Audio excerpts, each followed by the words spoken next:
दुनिया तो धोखा, दुनिया धोखा। এই সৌন্দর্যময় চেহারা নারী 30 বছরের ব্যবধানে উনি বুড়ি, আর কেউ ফিররা হেদিকে ফিরা সেফ হালায় না।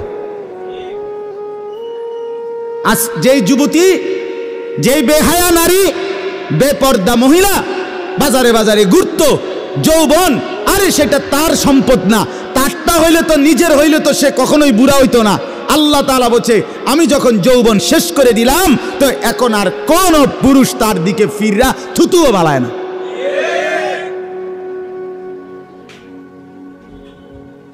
থুতুও ফেলে না। হায়াতের প্রত্যেক মুহূর্ত আল্লাহর দান। দুনিয়া অল্প ক্ষণিকের, দুনিয়ার প্রত্যেকটা অবস্থা পরিবর্তনশীল। এই যে বৃষ্টি হচ্ছিল এখন নাই, আবার একটু পরে হইতে পারে। এই যে অন্ধকারে ঢাকা, এটা স্থায়ী না, একটু পরে আবার সকাল হবে। এই যে চমৎকার আলো, এটা স্থায়ী না, একটু পরে আবার সন্ধ্যা হবে। এই তো হাসতেছে লোকটা, কিছুক্ষণ পরে আবার কাঁদবে। এই সুস্থ মানুষ, কিছুক্ষণ পরে আবার ব্যারাম, রোগ। এরই নাম দুনিয়া, ঘুরতে থাকে, পরিবর্তনশীল, স্থায়ী না। অল্প সময়, অল্প সময়। দুনিয়া অল্প কিছুক্ষণের, আখিরাত স্থায়ী। মৃত্যু পরবর্তী জিন্দেগি স্থায়ী, সেটা হবে। এটা যেহেতু হইছে, ওইটাও হবে। এটা যিনি নিয়ন্ত্রণ করে, সেটাও তিনি নিয়ন্ত্রণ করেন। আমাদের কারো ইচ্ছায় সন্ধ্যা হয় না, আমাদের কারো ইচ্ছায় ভোর হয় না। তাহলে বোঝা গেল আলাদা কেউ নিয়ন্ত্রণ করে, তিনিই বলছে আখিরাত হবে। কাজে এটা যেহেতু হইছে, সেটাও হবে। কথা বলেন না কেন? হ্যাঁ,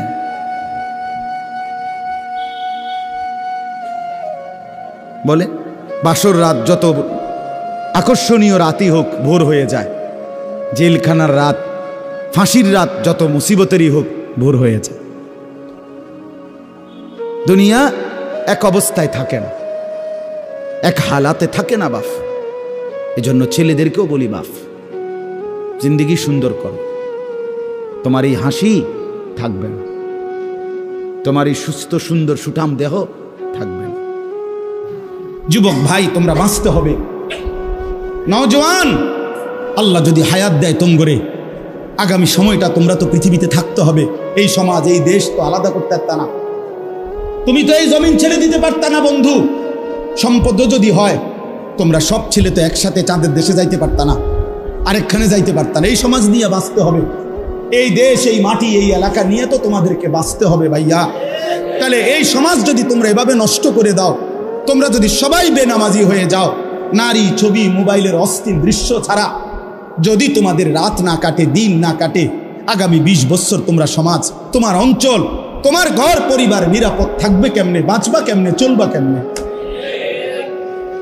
চলবা কেমনে? বলো ভাইয়া। 9 বছরের বাচ্চা মেয়ে যদি নিরাপত্তা না পায়, আমার সমাজ কি পরিমাণ অশান্ত হয়ে গেছে। হ্যাঁ, কেমনে বাঁচবা ভাই? তোমারও তো বোন আছে, তোমারও তো ছোট্ট বোন আছে, তোমারও তো ছোট বোন আছে, তোমার বোনেরও তো নিরাপত্তা দরকার। তুমি তো এই সমাজ থেকেই, এই পৃথিবী থেকেই কোনো না কোনো নারীকে বিয়ে করবা, তারও তো চরিত্রের পবিত্রতা দরকার, দরকার না? তো কেমনে মিলবে ভাইয়া? কেমনে মিলবে? সবাই যদি এমন চরিত্রহীন হয়ে যাও, নারী ছাড়া, ছবি ছাড়া, মোবাইল ছাড়া, উলঙ্গ দৃশ্য দেখা ছাড়া তোমাদের রাত কাটে না, দিন কাটে না, আমার সন্তানরা কেমনে আগামীর পৃথিবীতে তোমরা বাঁচবা ভাইয়া বলো? তোমাদের অনেক ছেলের চেহারা দেখলেই তো বোঝা যায় কতদিন হয় নামাজ পড়ানো, কতদিন হয় মালিকরে একটা সেজদা দেওয়া। চুল নিয়ে এত ব্যস্ত হয়ে গেলা কেন? চুলের ফ্যাশনের উপরে এত অস্থির হইলা কেন? কে দেখে তোমার চুল? কীর্ত দেখে? কারে দেখাও এইসব চুল? মানুষের আর কাজ নাই, মানুষই বুঝি বইয়া বইয়া তোমার চুল দেখবে। তুমি যে সারাদিন চুল নিয়ে ব্যস্ত, শরীর পূজা, দেহের পূজা এভাবে করছো কেন? সারাক্ষণ বুঝি এই শরীর, এই দেহ, এটা নিয়েই ব্যস্ত হয়ে গেলা। সারাক্ষণ একটা নারী বুঝি, একটা নারী, একটা ছবি, একটা বেডি, একটা উলঙ্গ দৃশ্য, এর জন্যই পৃথিবীতে আসা? এই রাত দিন বুঝি মোবাইলে দেখবা, ছবিয়ে দেখবা, নারীয়ে দেখবা, সারাদিন বুঝি নারীর জন্যই পৃথিবীতে আসা তোমার? আর কাম নাই, আর কোনো উদ্দেশ্য নাই দোস্ত আমার? ঠিক হলো না, ঠিক করলা না ভাইয়া, ভালো করলাম। আমি অনুরোধ করলাম, আমার কথা শেষ। আমি অনুরোধ করি, আল্লাহ যদি আবার কখনো তৌফিক দেয় লম্বা করে বলবো ইনশাআল্লাহ। আপনাদের কাছে অনুরোধ বন্ধু, দুনিয়া, আমি সব সময় বলি দুনিয়া স্বার্থপর, কেউরে মনে রাখেন, শুধু শুধু শুধু শুধু শুধু শুধু এই বাবা, শুধু শুধু মুরব্বী চাচা 60 বছর যেই মেহনত করে মাথার ঘাম পায়ে ফেলে সত্য মিথ্যা হালাল হারাম, সুদ ঘুষ চুরি দুর্নীতি, মিথ্যা ধোঁকা, অবৈধ উপার্জন, কিস্তি, ওজনে কম দিয়া ঠকাইয়া প্রতারণা করে 2 হাতে কারাকারি করে কামরা কামরি করে যেই দুনিয়া সাজাইলেন, আল্লাহর কসম এই দুনিয়া আপনারে ভুলে যাবে, এই স্ত্রী সন্তান আপনাকে ভুলে যাবে। এরা মনে রাখবে না, এরা মনে রাখবে। এই খাট পালং সোফা ফার্নিচার পরবর্তী 20 বছরের ব্যবধানে আপনার চিহ্ন থাকবে না। রব্বুল আলামিন নিজে কোরআনে ডাক দিয়ে বলছে, মা গাররাকা বিরাব্বিকাল কারীম, আমার বান্দা বল না, আমার মতো দয়ালু মনিব থেকে কে তোকে আলাদা করবে? কেন আমাকে ছেড়ে দিবি?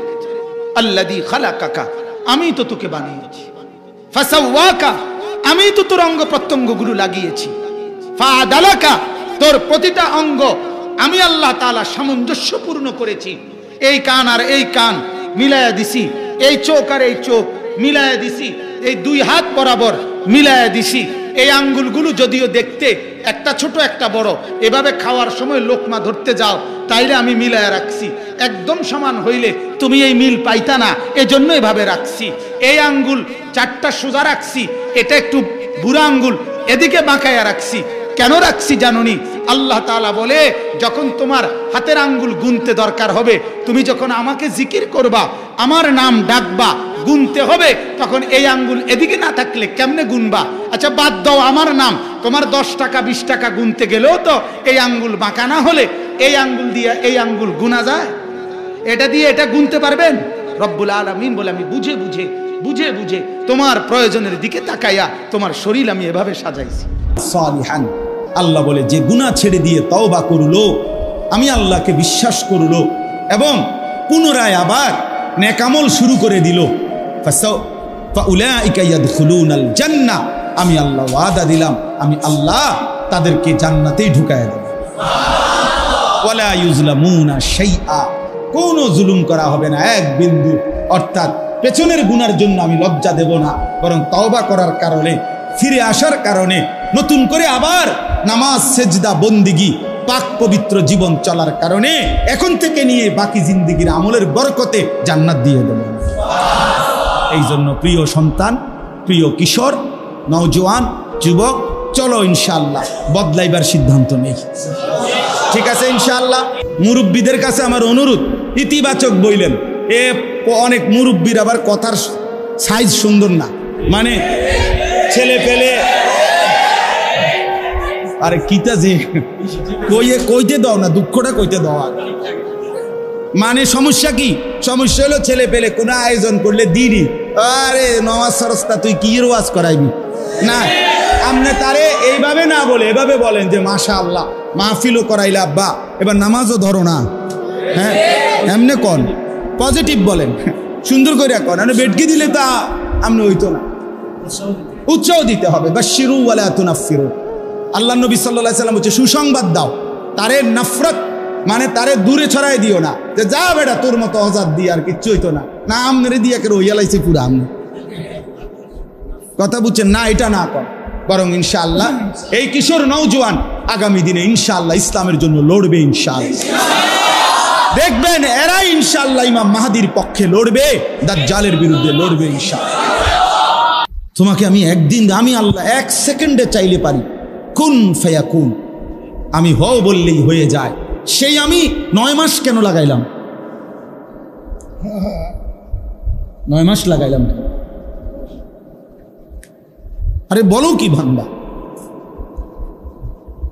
নিজ হাতে খালাকতুহু বিয়াদিয়া, আল্লাহ বলেন আমি আমার নিজ কুদরতি হাতে আমার বান্দাকে আমি বানাইছি,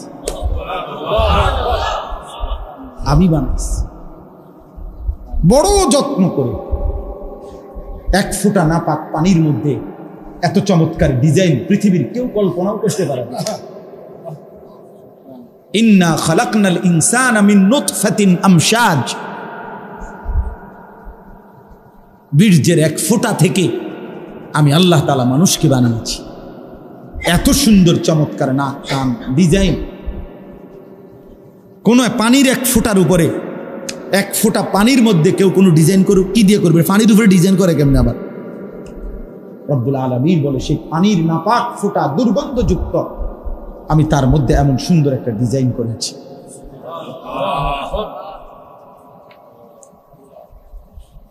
কেমনে ভুলে গেলাম?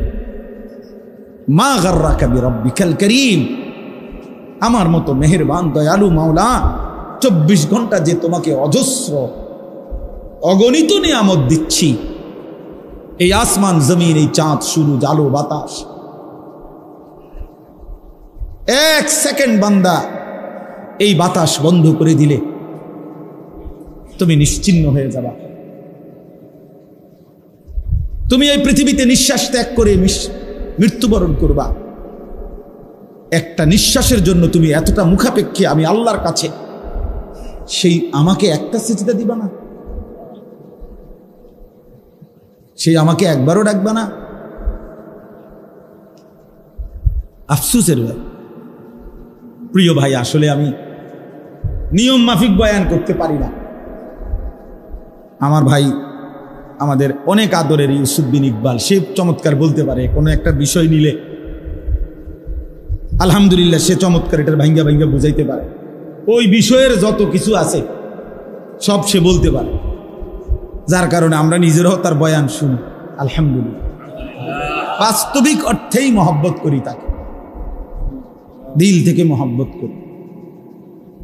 কিন্তু আমি এগুলো কইতে পারি, আগে যাও চেষ্টা করতাম, এখন আর পারি। এত ছেলে দেখলে আমার মাথা গরম হয়ে যায়। হাজিব ব্যাপার। হায় হায়, এই ছেলেগুলো যদি সবগুলো এশার নামাজ পড়তো কেমন সুন্দর হতো। তোমরা যদি মাগরিবের নামাজ পড়তা কেমন সুন্দর হইতো। বেঈমান কি পরিমাণ ভয়ে কাঁপত যে হায় মুসলমানের যুবক মসজিদে ঢুকে গেছে, মুসলমানের বিজয়ের পতাকা উড়ে গেছে, উড়ে গেছে। ব্যক্তিগতভাবে আমাদের প্রত্যেকের উচিত এই পৃথিবীর কারো ভাবনা যদি আমি নাও ভাবি, কমপক্ষে নিজেকে নিয়ে ভাবা, এতটুকু প্রত্যেকের উচিত। নিজেকে ভুলে যাওয়া, নিজেকে হারিয়ে ফেলা, আত্মভোলা হয়ে যাওয়া, এটার চাইতে বড় অভিশাপ, লানত আর কিছু হইতে পারে। আমি নিজেই চিনলাম না, বুঝলামই না আমি যে আমি আসলে কে, কোত্থেকে আসলাম, কে আমাকে পাঠাইলেন, কেন আসলাম। দিন রাত 24 ঘন্টা আমি যা করছি আসলে এটাই আমার দায়িত্ব ছিল কিনা, যিনি আমাকে সৃষ্টি করেছেন তিনি আমার জন্য কি বললেন, আমি যা করছি তিনি তা চাচ্ছেন কিনা, এদূর বোঝাপড়া মনের সাথে বিবেকের সাথে, এতটুকু বোঝাপড়া যার নাই, এই আসলে মানুষ ইনসান হওয়ার যোগ্য। কুরআনুল কারীমের মধ্যে আল্লাহ তাআলা বলছেন, জানোয়ার, মানুষরূপী জানোয়ারের পরিচয় আল্লাহ বলছেন যে মানুষ অথচ মূলত জানোয়ার। কে? আল্লাহ বলছে যাদের দিল আছে কিন্তু কিছুই বোঝে না, চোখ আছে কিছুই দেখে না, কান আছে শোনে না। তার মানে অন্য কথা তো শুনে, আল্লাহর কথা শুনে, অন্য কিছু তো দেখে কিন্তু আল্লাহ তাআলার কুদরত দেখে না, অন্য কিছু তো ভাবে কিন্তু আল্লাহকে নিয়ে ভাবে না। এই তিনটা বিষয় যাদের, আল্লাহ তাআলা কুরআনুল কারীমে তাদেরকে বলছেন উলাইকা কাল আনআম, এরা জানোয়ারের মতো, চতুষ্পদ জন্তু। আনআম মানে চতুষ্পদ জন্তু, গরু ছাগল কুকুর বিড়াল। এগুলা আল্লাহ তাআলা বলেন, যদি বলো জানোয়ার, তাইলেও মানায় না, বরং তার চাইতে নিচে বলো, বালহুম আবাদ, বরং এর চাইতে নিকৃষ্ট, অর্থাৎ জানোয়ারও না, এটার কোনো পরিচয়ই নাই। মানুষও না, ছাগলও না, মানুষও না, গরুও না, কুকুরও না, বিড়ালও না। উল্লেখ করার মতো কোনো সাই বস্তুই নাই যে আল্লাহ চেনে না, যে আল্লাহকে নিয়ে ভাবে না, যে আল্লাহর কথা শোনে না, যে চোখ আল্লাহর কুদরত দেখে না। এই জন্য দোস্ত, আত্ম উপলব্ধি এতটুকু অনেক বড় সম্পদ। নিজে নিজে ভাবা আর কি, নিজেকে নিয়ে এতটুকু যার মধ্যে নাই, কি করতেছে, কি খাচ্ছে, কি করছে, যখন যা মন চায়, এটার কোনো আসলে সুস্থ স্বাভাবিক মানুষ না। কোরআনুল কারীমের মধ্যে আছে, আল্লাহ তাআলা বলেছেন, ওয়ালা তাকুনু কাল্লাযীনা নাসুল্লাহা ফাআনসাহুম আনফুসাহুম। আল্লাহ তাআলা বলেন, মুমিন ইমানদার বান্দা, তোমরা আমাকে এই পরিমাণ ভুলে যেও না, যদি বেশি দিন ভুলে থাকো, ফাআনসাহুম আনফুসাহুম, একদিন আমি আল্লাহ তোমার নিজেকে তোমার থেকে ভুলাই দেব। ফাআনসাহুম আনফুসাহুম, নিজের পরিচয়, তোমার উপলব্ধি তোমার থেকে আমি ভুলাই দেব। তোমার নিজের প্রতিও তখন তোমার কোনো অনুভূতি আসবে, যাহা আমি আমার নিজেরে কি করতেছি, আমি আমাকে কি করছি। ছোট্ট মাসুম বাচ্চা, আমার এক ছোট ভাই, একবার ছোট থাকতে আমরা দেখছিলাম, এবার আমার মাই দেখছিল, সে ছোট অবুঝ, তো ছোট থাকতে ছোট্ট সাপের বাচ্চা, তার পিচ্ছি, এইটারে নিজে নিজে কাঠি দিয়া এমনি এমনি বাইরে যেতেছিল। হঠাৎ দেখে আমরা লাফ দিয়া মা তারে সরাইছে। তো অবুঝ বাচ্চা বুঝতেছে না যে সে কি নিয়ে খেলতেছে। তো অনেক ছেলে, তোমরা কিশোর যুবক, তোমরা নিজেই বোঝো না তুমি আসলে তোমার এই নিয়ে কি করছো, তোমার জীবনটা তুমি কি করতেছ, দিন রাতে 24 ঘন্টা কেমনে পার হইতেছে, কি করতেছ, কি তোমার গন্তব্য, কি তোমার করণীয়, তোমার কি উচিত ছিল, না কেউ তোমারে শিখাইলো, না তুমি কিছু বুঝলা। তাই এই জন্য দোস্ত, ইসলাহি মজলিসের মূল ফিকির ইসলাহে নফস, নিজের সংশোধন, মূল চাহিদাই। আমরা যে ছোট ছোট মাহফিলগুলো করি, মসজিদ ভিত্তিক, মাদ্রাসা ভিত্তিক, এই প্রচন্ড গরম অথবা বৃষ্টি, এরপরেও প্রতিদিন মাহফিলে যাই। এই ইসলাহি মসজিদ যেগুলারে আমরা বলি, এগুলোর মূল মাকসাদই হলো ইসলাহে নফস, ব্যক্তির নিজেকে সংশোধন, আত্মসংশোধন, আত্মশুদ্ধি, নিজের পরিবর্তন, নিজের উপলব্ধি জাগানো, বিবেক জাগানো। ইয়া আইয়ুহাল্লাযীনা আমানু আলাইকুম আনফুসাকুম, কোরআনুল কারীমের মধ্যে আছে, আল্লাহ তাআলা বলেন, হে ঈমানদারগণ, তোমরা সকলেই, প্রত্যেকেই নিজেকে মজবুতভাবে আঁকড়িয়ে ধরো। আলজিমু আনফুসাকুম, তোমাকে তুমি ধরো, আল্লাহ বলছে তোমাকে তুমি ধরো। আর কিছু করতে না পারো, নিজেরে নষ্ট করো, নিজেরে বরবাদ করো। ওয়ালা তুলকু বিআইদিকুম ইলা তাহলুকা, কোরআনুল কারীমে আল্লাহ তাআলা বলছে, বান্দা নিজেকে নিজে ধ্বংসের দিকে ঠেলে দিও না, নিজেকে নিজে বরবাদ করে দাও, এত বড় ক্ষতি নিজের করো। আল্লাহ তাআলা বলছে, ইয়া আইয়ুহাল্লাযীনা আমানু কু আনফুসাকুম ওয়া আহলিকুম নারা।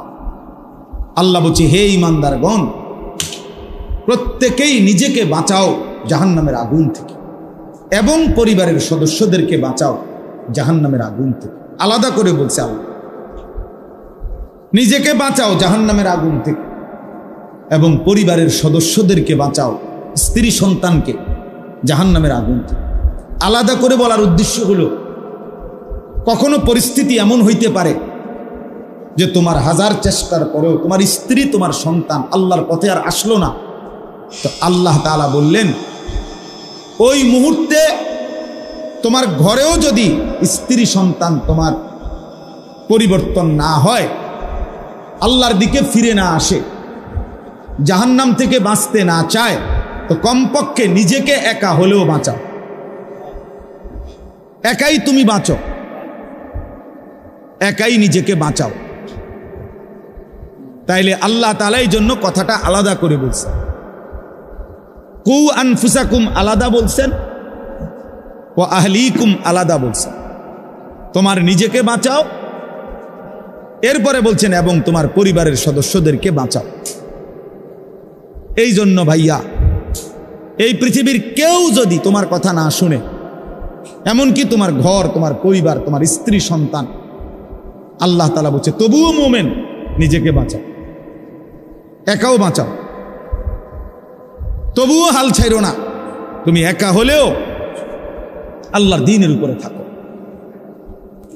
হাদিসের মধ্যে আছে, হযরত হুযায়ফা রাদিয়াল্লাহু তাআলা আনহু, একজন বিখ্যাত সাহাবী হুযায়ফা, লম্বা হাদিস। তো ওই হাদিসের লাস্ট অংশে হলো, এই সাহাবী নবীজি সাল্লাল্লাহু আলাইহি সাল্লামকে একদিন জিজ্ঞেস করছেন, ইয়া রাসূলুল্লাহ, যদি আমি জীবন চলার পথে কখনো আমার অবস্থা এমন হয় যে আল্লাহর দ্বীনের উপরে চলার জন্য আমি আমার সাথে আর কাউকে পেলাম না, কেউ নাই আর আমার সাথে, সবাই গুনাহের মধ্যে লিপ্ত, আমি যদি এরকম কোনো পরিস্থিতিতে একাকী হয়ে যাই, তখন আমি কি করব? নবী সাল্লাল্লাহু আলাইহি ওয়াসাল্লাম বলছেন, খালিফা আদলাহু, ডান পাশের হাড্ডি এবং এই পাজরের হাড্ডিগুলো করকর করে ভাঙ্গা বাম দিকে চলে যাবে, বাম দিকের গুলো ডান দিকে চলে যাবে। ভাইয়া আমার, তুমি তোমার উপরে রহম করো। বাপ আমার, আপনাদেরকে বলি, হারামের টাকা উপার্জন কইরা, সুদের টাকা, কিস্তির টাকা, ঘুষের টাকা, ওজনে কম দেওয়া টাকা, হারাম ব্যবসার টাকা, বাটপারি সিটারির টাকা দিয়া বংশ, ফ্যামিলি, স্ত্রী সন্তানের জন্য রাইখা যাইয়েন না। ওরা আমনেরে বরবাদ করবে, আপনি নিজেও বরবাদ হইলেন, ওরারও বরবাদ করলেন। শুধু শুধু শুধু শুধু আপনি মূল্য পৃথিবীতে কামাই রোজগারই থাকবে, আর পৃথিবীতে যেত রোজগার থাকবে আপনার ফুতেই কামাই করতে পারবো। আপনি হালালভাবে যে দূর পারেন করে দিয়েছে, বাকিটা আপনার ফুতে করবে। না পড়লে মরে যাবে, অসুবিধা কি? না খাইয়া যদি কেউ মরে যায়, তাহলে মৃত্যুবরণ করা তো বেজ্জুতি, ঠিক না? কথা বলেন না কেন? না না, বলেন বলেন। কেউ মরে যাওয়া এটা কি শরমের কথা নাকি? ভাই বলো, ছেলে বলো। আরে ছি ছি ছি ছি, ওটা মরে গেল, কেমন শরমের কথা এটা? এমন এটার কথা হইলো কোনো? তো তো মরলে কিছে? মনে করেন না খাইয়া মরেই গেছে, তো মরলে কিছে? মরণ কি শরমের কিছু? তো বাপ দাদা 14 গোষ্ঠী মরছে, তো আমি মরলে সুবিধা কি? আহা, এজন্য বন্ধু আল্লাহ তাআলা বলছেন, ওয়ালাউ তারা ইদিয যালিমুন, এই শোনেন বন্ধু, আপনি যদি একটা নজর দেখতেন, আমরা তাফসীরে কিতাবে পড়ছি, আত-তাযকিরা, ইমাম কুরতুবী রাহমাতুল্লাহ আলাইহির কিতাব আত-তাযকিরা ফি আহওয়ালিল মাউতা ফিল আখিরা, অনেক সুন্দর কিতাব, বাংলা অনুবাদ হয়েছে মৃত্যুর ওপারে। ইমাম কুরতুবীর খুব সুন্দর, অনুবাদটাও অসাধারণ। এই বইতে আছে, ইব্রাহিম আলাইহিস সালাম একবার আজরাইলকে বলছিল, মালাকুল মউত আজরাইল, নাফরমানের জান কবজ করবার সময় তুমি যেই চেহারাটা হয় তোমার, ওটা আমার একটু দেখাও। মালাকুল মউত আজরাইল বলছিল, হে আল্লাহর নবী, কসম আপনি এটা দেখতে চাইেন না, আপনি সহ্য করতে পারতেন না। ইব্রাহিম আলাইহিস সালাম বললেন, না মা আজরাইল, আমি এটা দেখুমই। তুমি আমারে দেখাও একটা নজর। মালাকুল মউত আজরাইল কোন পাপী ব্যক্তির জান কবজের সময় যেই বিভৎস কুৎসিত আকৃতি ধারণ করে, আল্লাহর কসম ওই আকৃতি যখন ধারণ করছেন ইব্রাহিমের সামনে, ইব্রাহিম নবী সাল্লাল্লাহু আলাইহিস সালাম একটা চিৎকার মাইরা বেহুশ হয়ে গেছে। লম্বা সময় পরে যখন হুঁশ আসছে, তো আমি নিজে পড়ছি কিতাবে, আরবি কিতাবে, ইব্রাহিম আলাইহিস সালাম আল্লাহকে বলছে, আয় আল্লাহ, আপনার জাতের কসম মাওলা, কোন নাফরমান পাপী তার কবরের আযাব, আখিরাতের আযাব, জাহান্নামের আযাব কিছুই লাগবে না, শুধু মালাকুল মউত আজরাইলের এই বিভৎস দৃশ্য যদি সে একবার দেখে, তো তার ৬০ বছরের নাফরমানির শাস্তির জন্য এটাই যথেষ্ট।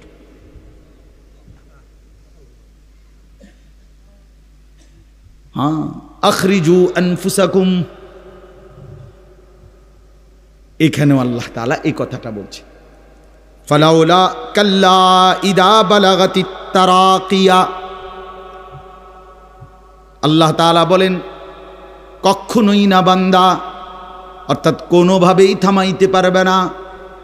ইদা বালাগাতিত তারাকিয়া, প্রাণ যখন, রূহ যখন কলিজা থেকে ছিঁড়ে ফেরেশতা মালাকুল মউত টান মারবে, যখন কণ্ঠনালীতে পৌঁছে যাবে, তখন আর কোনো নাফরমান, কোনো তওবা, কোনো ইস্তিগফার, কোনো চিৎকার, কোনো ঝাড়, কোনো ফুক, কোনো ডাক্তার, কোনো কবিরাজ, কোনো বৈদ্য, কোনো কিছু দিয়েই আর নিজেকে ফেরাইতে পারবে না।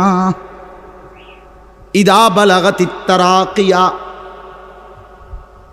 যখন কণ্ঠনালীর মধ্যে ফেরেশতা টান দিয়ে বের করে ফেলবে রূহ, কলিজা থেকে, কলব থেকে রূহকে টেনে ধরবে, যখন কণ্ঠনালীতে চলে আসবে, ওয়াকিলা মান রাক, আশপাশের সকলেই তখন বলবে, এই ব্যক্তি যে ছটফট করতেছে তারে এখন কোন কবিরাজ দিয়া ঝাড়াবে। সবাই ডাক্তার, কবিরাজ, বৈদ্য, ওজা খুঁজবে, দেখো না কার কে পরিচিত আছে, ডাকো, আরে বাঁচাইবার চেষ্টা করো। ওয়ান্না আন্নাহুল ফিরাক, আল্লাহ বলে কিন্তু ওই ব্যক্তি ঠিকই বুঝে ফেলেছে আজকে তাকে নিশ্চিত এই পৃথিবী থেকে বিচ্ছিন্ন হতে হবে। আত্মীয় স্বজন তারা যদিও ডাক্তার কবিরাজের জন্য চিল্লাচিল্লি করছে, কিন্তু লোকটা নিজেই বুঝে ফেলবে আন্নাহুল ফিরাক, তাকে এখন এই দুনিয়ার মায়া থেকে বিচ্ছিন্ন হইতেই হবে।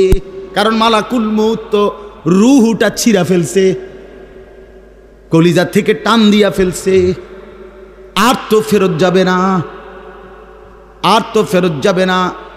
ইন্নাল্লাহা ইয়াকবালু তাওবাতাল আবদি মা লাম ইউগারগির, নবী সাল্লাল্লাহু আলাইহি ওয়াসাল্লাম বলেন, নিশ্চয়ই আল্লাহ তাআলা বান্দার তওবা কবুল করেন যতক্ষণ পর্যন্ত না মৃত্যুর গড়গড়া শুরু হয়, ওর আগ পর্যন্ত। ফেরেশতা টান দিলে মৃত্যুর যখন গড়গড়া শুরু হয়, তখন যদি কোনো বান্দা তওবা করে, আল্লাহ তাআলা সেই তওবা কবুল করে না। এবারে দম টানে, একেবারে সোজা হইয়া গেছে। এই সময় হুজুর আনছে 200 টাকা দিয়া, হুজুর আব্বারে গুদ্দুর বেহেশত বুঝ কইরা দেন, তওবা ফরাইয়া দেন, তওবা। এই সারা জিন্দিগির সিটারি বাটফারির তওবাটা এই 200 টাকা দিয়া আব্বারে মিল কইরা দেন। হ্যাঁ, বেহেশত দিয়া দিব। বেহেশত হুজুরের আব্বার সম্পত্তি। হ্যাঁ, কথা বলেন না কেন? বেহেশত হুজুরের বাপের সম্পত্তি। এটা তো এটা কি ধরনের তওবা, কিসের তওবা এটা? এই ব্যাটার তো কোনো এহসাসে নাই। আরে বোঝেন নাই আমার কথা? তার তো কোনো অনুভূতিই নাই, হে তো লড়েও না, বুঝেও না, হে তো জানে না কিসের করছে, কি করতেছে। আল্লাহ তাআলা বলছে, ওয়াল্লাযীনা ইযা ফাআলু ফাহিশাতান আও যালামু আনফুসাহুম যাকারুল্লাহ ফাস্তাগফারু লিযুনুবিহিম।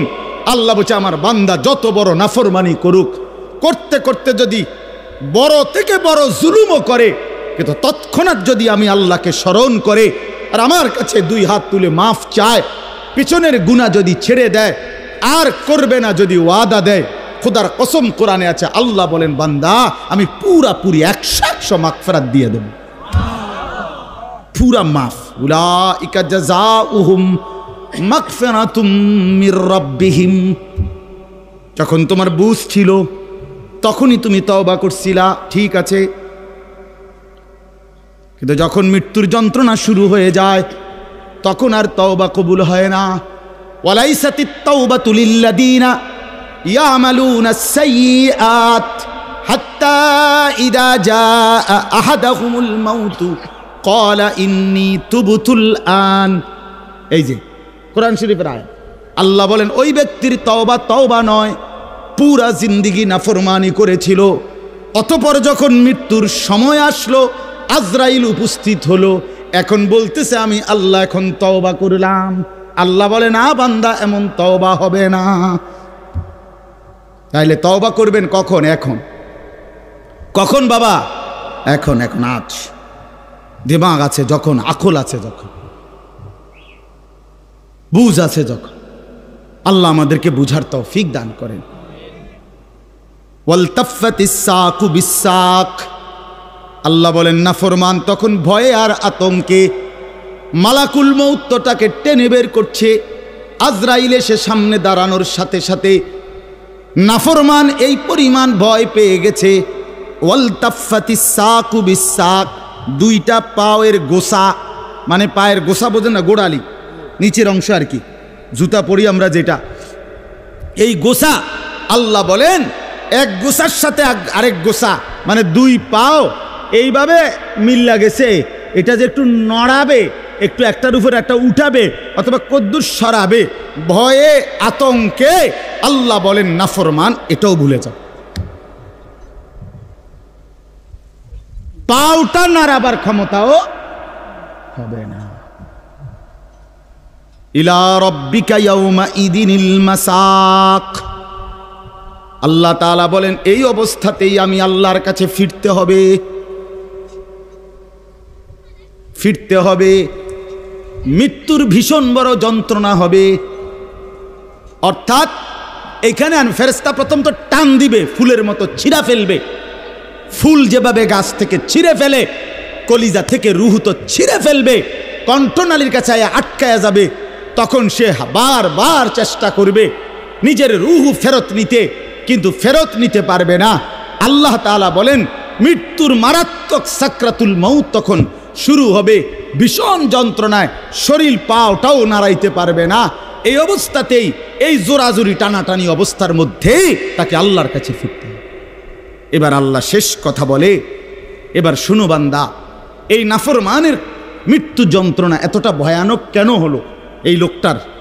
আল্লাহ তাআলা বলেন ফালা, ওই ভাই ছেলেরা শোনো, ভাই আবার শোনো, যা এই ধমকাইছি খোদার কসম দুশ্মনী নিয়ে ধমকাই নাই, তোমার সাথে কোনো বিদ্বেষ নিয়ে ধমকাই নাই, কলিজা ভরা এটুকু ফিকির নিয়েই বলি যে এক ছেলে বদলে যাক, একটা নওজোয়ান বদলে যাক, সারা দিনের চিৎকার চেঁচামেচির দ্বারা, এই দিবানিশির এই বলার দ্বারা যদি একটি বাচ্চাও, একটা ছেলেও, একটা কিশোর, একটা যুবক, একটা তরুণ, একটি মুসলমানের মা মেয়ে যদি বদলায়, হতে পারে ওই একজনের উসিলায় আল্লাহ আমাদেরকে মাফ করে দেবে।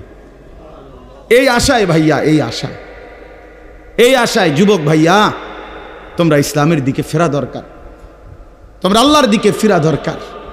চারিদিকে সারা পৃথিবী জুড়ে সমস্ত ষড়যন্ত্র ইসলামের বিরুদ্ধে, মুসলমানের বিরুদ্ধে। তোমরা দেখছো ভাইয়া, গাজার মধ্যে মুসলমানের রক্তে ভাসতেছে, ফিলিস্তিনে মুসলমানের রক্তে ভাসছে, আজ আবার লেবাননে মুসলমানের রক্তে জমিন ভেসে গেছে। এত রক্ত প্রতিদিন মুসলমানের ঝরছে, এরপরও কেমনে নামাজ না পইরা থাকো, এরপরও কেমনে দুশ্মনের মতো চলাফেরা করো, কার মতো চুল সাজাইলা, কার মতো জামা পরলা, কার মতো নিজেকে পরিচয় দিলা, যেই বেঈমানদের সাথে তোমার চুল, জামা, শরীর, প্যান্ট, কথাবার্তা মিলাইছো, খোদার কসম ওরা তো প্রতিদিন মুসলমানের রক্তে জমিন ভাসায় দিচ্ছে। দুনিয়া এক অবস্থায় থাকে না, এক হালাতে থাকে না বাপ। এজন্য ছেলেদেরকেও বলি বাপ, জিন্দেগি সুন্দর করো। তোমার এই হাসি থাকবে না, তোমার এই সুস্থ সুন্দর সুঠাম দেহ থাকবে না। আন্তরিকতা নিয়ে শুনলে, নিজের ভিতরে নেক মানসিকতা যদি থাকে, গ্রহণ করার মানসিকতা, তাহলে অল্প কথাতেও ফায়দা হয়। আর গ্রহণ করার মানসিকতা না থাকলেও 50 বছর শুনলেও গুনার অভ্যাস ছুটে না। দেখেন না 70 বছরের বুড়া মানুষ চা দোকানে টেলিভিশন দেখে, তাহলে এত বড় বুড়ো মানুষ মুরব্বী, উনি এখনো যদি বিড়ি খায়, সিগারেট খায়, এখনো যদি চা দোকানে টেলিভিশন দেখে, তো ওনার এই মন্দ অভ্যাস, বদ অভ্যাস কত বছর পরে ছুটবে? উনি আরো কয়শো বছর বাঁচলে গিয়া বুঝবে এটা গুনাহ। আর ওনার আর মেয়াদ আছে কি? এই জন্য বললাম, আপনি খবর নিলে দেখবেন 30 বছর মসজিদে আসা যাওয়া করে ঠিকই, কিন্তু যথাযথ আন্তরিকতা, দিলের মধ্যে আখেরাতের কোনো মানসিকতাই নাই, নিজেকে বদলানোর অনুভূতিই নাই, ফিকিরে নাই। সোজা কথা, পরকাল বলতে কিছু, এখন যা আছি তাই। এখন সুখে থাকলে সুখী দুনিয়া, এখন দুঃখে থাকলে দুঃখী। জিফুত যদি ঠিকমতো খানা খাদ্য খাওয়ায় খুশি, ঠিকমতো খানা খাদ্য নাই দুঃখী। মানে দুনিয়া পেলে খুশি, দুনিয়া না পেলে দুঃখী। লাভ লোকসান, আয় ব্যয়, হিসাব কিতাব, সুখ আনন্দ, দুঃখ বেদনা, হাসি কান্না, আবেগ অনুভূতি, সবটাই শুধুই দুনিয়াকে কেন্দ্র। এখানে কি পেলাম? এখন কি পেলাম? এখন কি পেলাম? ইনহিয়া ইল্লা হায়াতুনা দুনিয়া নামুতু ওয়া নাহইয়া। আল্লাহ তাআলা বলেন, নাফরমান আর পাপীদের জীবন কেমন হয়? কোরআনে আল্লাহ বলছেন, তাদের অবস্থা হয় এমন যে তারা বলে জীবন কেবলই দুনিয়ারটা, আর কোথাও জীবন নেই, আর কিছু নাই। নামুতু ওয়া নাহইয়া, এখানেই মরব, এখানেই বাঁচব। ওমা নাহনু বিমাবউসিন। আল্লাহ বলেন, নাফরমানদের দিলের মধ্যে এই বিশ্বাস যে আমাদেরকে পুনরায় কোথাও উঠানো হবে না। আল্লাহ যে বলছেন হাসরের ময়দানে তোমাদেরকে উঠানো হবে, সুম্মা ইন্নাকুম ইয়াউমাল কিয়ামাতি তুবআসুন। আল্লাহ তাআলা বলেন, তোমাদের প্রত্যেককে কিয়ামতের দিন হাসরের মাঠে তোলা হবে। আল্লাহ বলেন, বেঈমানের দিলে এটা থাকে না। তার কথা হলো প্রাপ্তি অপ্রাপ্তি, লাভ লোকসান, ভালো মন্দ, হাসি আনন্দ, দুনিয়া। ছেলে বিদেশ থেকে টাকা পাঠাইতেছে, খুশি। ছেলে বিদেশ থেকে টাকা টুকা ঠিকমতো দেয় না, বা কামাই রোজগারি কম, জিজ্ঞাসা করবেন কেমন আছেন? কি এর বালা? আমরা আর বালা কি এর? হ্যাঁ, কি সমস্যা কি তা চাচা? ফোলাগারে কত ঋণ ফিন কইরা, সুদে টাকা নিয়া, কিস্তিতে টাকা লইয়া বিদেশ পাঠাইছি, তেয়ন টাকা পয়সা পাঠায় না, আর বালা কি এর? তাহলে উনি দুঃখী কেন? টাকা নাই। আবার টাকা পাঠাইতেছে, মাশাআল্লাহ, পান খাওয়ার স্টাইলই আলাদা, চা খানার ঢংই আলাদা, কথাবার্তার স্টাইলই ভিন্ন। কেমন আছেন? আসি আল্লাহর রহমতে, আপনাকে দোয়ায়, 10 জনের দোয়ায় আল্লাহ ভালোই রাখছে। কেমনে ভালো? এতে আল্লাহর রহমতে টাকা পাঠায়, আমরা, তার মা, আমি, আমরা মিল্লা খাইয়া পইরা ভালো আছি। তাহলে ভালো থাকে দুনিয়া, ভালো থাকলে ভালো নাই দুনিয়া, ভালো না থাকলে তো আখেরাত, কবর, মৃত্যু পরবর্তী জিন্দিগি, সের জন্য কি ব্যাপার? তার জন্য কোনো আলোচনা লাগবে না, এর জন্য কোনো কথা নাই। তাইলে কারো মধ্যে এই আলোচনা নেই। স্বামী স্ত্রী পরস্পরের আলোচনা, এই ঘর সংসার, বাজার, খাট, ফার্নিচার, পালং, সোফা, হ্যাঁ, আসবাবপত্র, গহনা, অলংকার, এই নিয়েই পেরেশান, এই নিয়ে জিন্দিগি এর মধ্যেই আবদ্ধ। তো আখেরাত তাহলে কার জন্য? পরকাল কার জন্য? আমরা মুসলমান, আমরাই যদি পরকাল না চিনি, না বুঝি, আমাদের উচ্চারণে, আমাদের অনুভূতিতে, আমাদের আচরণে আমাদের কথাবার্তা উঠা বসার মধ্যেই যদি পরকালের কোনো নমুনা দেখা না যায় তো হিন্দু বৌদ্ধদের মধ্যেই দেখা যাবে। কথা উত্তর দেন। কবর, হাসর, আখেরাতের চিহ্ন ভেসে ওঠার কথা চালচলনে মুসলমানদের মধ্যে না কাফেরদের মধ্যে? মুসলমানদের মধ্যে। কথা তো ছিল এই, আল্লাহর প্রিয় বান্দারা, অসংখ্য আল্লাহর নেক বান্দাদের জীবনে আছে রাত্রিতে ঘুমাইতেন না। জিজ্ঞেস করতে কেন ঘুমান না, বলছে জাহান্নামের ভয় ঘুমাতে দেয় না, কবরের ভয় ঘুমাইতে দেয় না। হজরত আবু বকর সিদ্দিক রাদিয়াল্লাহু তাআলা আনহুর মতো সাহাবী আফসুস করে বলতেন, হায় আমি যদি একটা গাছের পাতা হতাম, আমাকে যদি একটা চতুষ্পদ জন্তু, গরু কিংবা ছাগল, সেই পাতাটা যদি খেয়ে ফেলত, অর্থাৎ আমি যদি মানুষ না হতাম। অথচ কি পরিমাণ আমলের অধিকারী ছিল। হজরত ওমর রাদিয়াল্লাহু তাআলা আনহুর চেহারা, কপালের দুই পাশ থেকে লম্বা অঝরে কান্নার কারণে দাগ পড়ে গেছিল। হজরত ওমর রাদিয়াল্লাহু তাআলা আনহুর ইন্তেকালের মুহূর্তে হজরত আব্দুল্লাহ ইবনে আব্বাস সাহাবী, তিনি বলছিলেন, আপনাকে আল্লাহ তাআলা অনেক মর্যাদা দিয়েছেন, আপনি 10.5 বছর মুসলমানদের খলিফা ছিলেন, আপনার মাধ্যমে আল্লাহ তাআলা দিক দিগন্ত মুসলমানদের বিজয় দান করছেন। কত রাজ্য, কত এলাকা আপনার এই 10 বছরে বিজয় হয়েছে। আপনার অনেক সম্মান, অনেক মর্যাদা, অনেক গুণ, অনেক বৈশিষ্ট্য। হজরত ওমর রাদিয়াল্লাহু তাআলা আনহু কিতাবের মধ্যে আছে, উনি চোখের পানি ফেলে বললেন আব্দুল্লাহ ইবনে আব্বাসকে, শোনো, আমি আল্লাহ তাআলার কাছে এতটুকু আশা করি শুধু যে আল্লাহ আমার জীবনের যা নেকি আর আমার জীবনের যা গুনাহ, কমপক্ষে আমার নেকিগুলো যেন আমার গুনার মোকাবেলায় বরাবর হয়। অর্থাৎ এতটুকু নেকি যেন কমপক্ষে হয় যে গুনাহগুলোকে মোচন করে দেয়, নেকিগুলো দিয়ে গুনাহগুলো যেন মিটে বরাবর হয়। এর দূরে যদি হয় তো আমি আল্লাহর কাছে সন্তুষ্ট নিজেকে মনে করি, আমার এর দূরে সারব। অর্থাৎ নিজের এই বিপুল পরিমাণ নেক আমলকে কিছুই মনে করেন, সামান্য। তা আমাদের পুঁজি কোথায়? আমাদের এই শুক্রবারের শুধু সপ্তাহে একদিনের জুমার নামাজ, এটাই আমাদেরকে জান্নাত এনে দিবে, ঠিক না?